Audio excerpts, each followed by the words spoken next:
Este 2019 es el 7º año consecutivo en que la alcaldía de Xochimilco retomó su carnaval. Y lo hace con bombo y platillo. El festejo estuvo 40 años suspendido. Del 1 al 4 de marzo en el centro histórico de Xochimilco se contará con la presencia de más de 20 comparsas de chinelos y huehuenches, alebrijes, charros, así como cantantes, grupos musicales, bandas de viento y elencos estelares. Y no faltará la atracción principal, el brinco masivo de chinelos.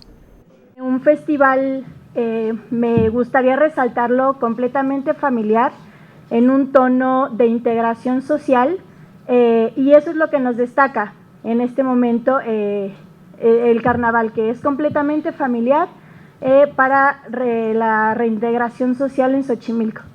Se espera que asistan más de 170,000 personas. Las actividades se realizarán de la 1 de la tarde a las 23 horas y para salvaguardar la integridad física de los visitantes, se contará con la presencia de elementos de la Secretaría de Seguridad Ciudadana y la Policía Auxiliar.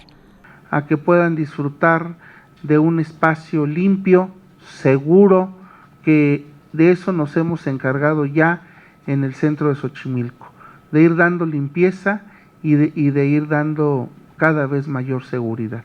Para evitar conductas antisociales, se prohibirá la venta de bebidas alcohólicas con la aplicación de la ley seca los 4 días que durará la fiesta. En las imágenes, Joel Arias, Saray Mariscal, 21 Noticias.